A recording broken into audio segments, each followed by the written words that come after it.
Assalamualaikum warahmatullahi wabarakatuh. Semoga dalam lindungan Allah, amin. Yang pertama, bagaimana cara mendidik anak kita di zaman sekarang yang penuh dengan fitnah?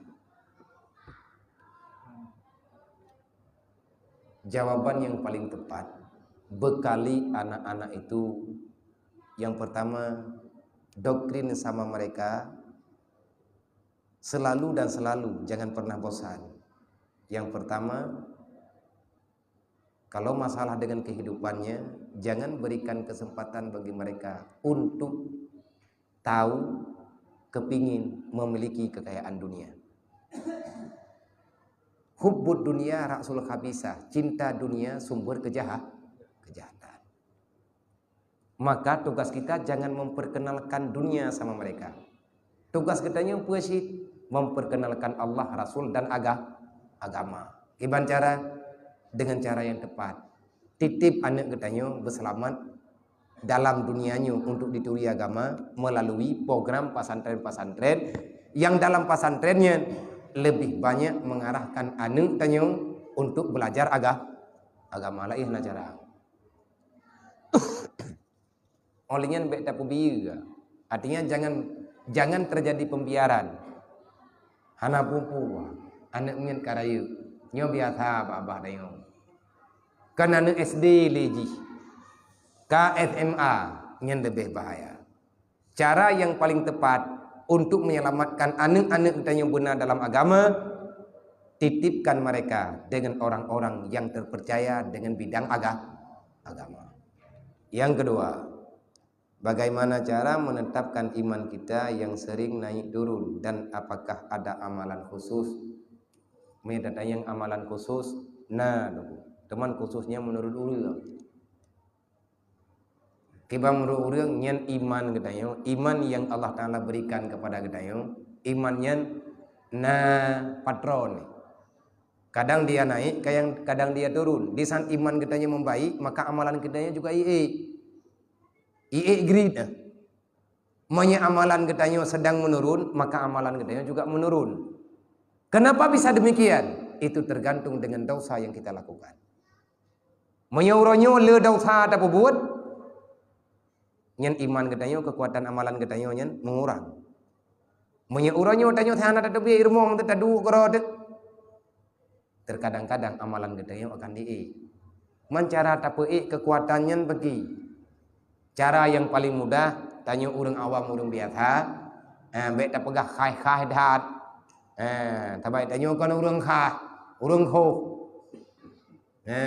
anak mau tahu delok, genayonyo anak khas lop, mantang letat mampaki isit, kekalkan diri dalam wudu, tobit irmo benar ismayang inagam. Kan tanya jauh deh, kan tanya jauh tu masjid, memang kan jauh tu masjid. Ya semayangnya benar, pakat ngat terjaga telinga. Selama air wudu itu kekal, getanya hana berhadas, tubuh kita dalam keadaan suci dengan wudu, maka mata terjaga, mulut terjaga, telinga terjaga, tangan terjaga, kaki terjaga daripada perbuatan yang dapat mengundang maksiat. Karena syaitan tidak akan pernah mendekat dengan secara terang-terangan untuk bisa mempengaruhi orang-orang yang kekal dengan air wudu. Nyampe tak biat hai le. Tabat kening yang le. Tanyo bo ada semayang nandukan bagan. Kang bak gara-gara tu semayang ke. Tubuh mendum na jaga. Bo ada beda bagan. Bak payah aja bak kula. Menyajak semayang ban jaga tengut dit ulun tinggal semayang. Allah akbar hana payah aja bak kula, hana payah tung semayang. Ya beda dapat hang lukum tak thuk kupiah getanyo ya agam. Allahu akbar warga tak cerup jula. Mudhun semayang bayat tungi semayang, sembahyang tungi semayangnya rayu tak nilai fahla. Jik kerontok fah dosa gede. Nah kejadian Nabi pura mudawamah dengan untuknya Nabi geyu. Karena menyemati tanya ulang tengut naik semayang insya-Allah Jibril yang pedalikin gedanya untuk baca la ilaha illallah. Yang janji itu ke Rasulullah. Karena Nabi sampai gede semayang gede yang lain Insya. Ya Rasulullah kenapa aku lihat engkau selalu berwudu. Bahkan di saat engkau tidur, engkau mau istirahat, mau tidur ya Rasulullah. Aku melihat engkau tidak pernah meninggalkan wudu. Kenapa? Nah jawab Nabi. Jibril memberi kabar kepadaku Kalau seandainya tibalah ajalku sedangkan aku tak punya air wudu, maka Jibril akan jauh dengan diriku.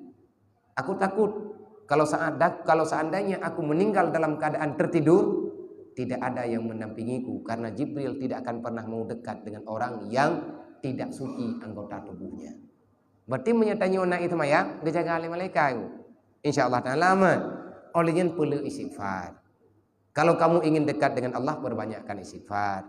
Menyertai perleto dengan Nabi, maka perlu salawat. Aslul khairi salawat, dasar kebajikan karena banyak salawatan.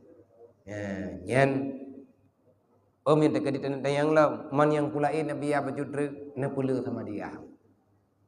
Ne baca kulhu bujai. Kulhu Allah wahad ke danyo kajian ku. Neja aku tak keruang kan. Neja aku tak keruang, wo mudi ne merempa ngabutu mentadayang. Abunya kamu tim daranto putra abu yang boleh kamu baca. Ngaman ni kamu bang minta rezeki, ngamerempa rezeki yang halal, baik ada ibadat gara-garanya. Pasti kejauhan ku. Boleh ne baca sama dia. Menyatakan putra amalan kita kulhu tunggu baca. Bismillahirrahmanirrahim. Qul Allahu ahad, Allahu samad, lam yalid wa lam yulad wa lam yakul lahu kufuwan ahad. Nan tuduh pahala tabaca tiga nyen getanyo dalam rahmat Allah Taala urongan malam. Tabaca waga keluarga tanyo dalam kebaikan. Tabaca lehaga urun sampai rumah dekena. Tabaca mari beaga. Nah, dong begawe. Tapi mandum lillahi ta'ala. Tapi nyo kasih wallahu alam. Lebih dari guru lalu lagi mah kadang kata-kata lu yang hana cocok dengan pendengaran urung drone nyo mohon diperbanyak maaf. Andai kata mentenan wowo gombong nabiu di ini na telepon kadang-kadang tengah malam haili ni memado daya hit ilikut rumah sakit ko bang tadi ke biu-biu nyan tinu gede yang biasa hati kau meju dua hai kahana bulain na kupi dam lihat aja kupi tebok lah tebok nabi liang tamih balai pada boh no je hana lai udah buan nyan kemenal lebih dan guru nanti wala kemah untuk keberkatan nyokat dan haili pi lumtu mah berayu karena tak baca doa tak baca Fatihah dengan terus ila hadratin Nabi Muhammad sallallahu alaihi wasallam ajma'in wa ila arwahi abaina wa atina wa li jami'il mu'minina wal mu'minat aina makan wa kana kainu fika ya rabbal alamin al-fatihah wa rahmatullahi wa billahi minasyaitonir rajim bismillahirrahmanirrahim alhamdulillahi rabbil alamin arrahmanir rahim maliki yaumiddin iyyaka na'budu wa iyyaka nasta'in ihdinas siratal mustaqim siratal ladzina an'amta 'alaihim ghairil maghdubi 'alaihim waladdallin rabbi ighfirli wa liwalidayya amin sallallahu ala Muhammad sallallahu alaihi wasallam sallallahu ala Muhammad sallallahu alaihi wasallam wallahu a'lam sallallahu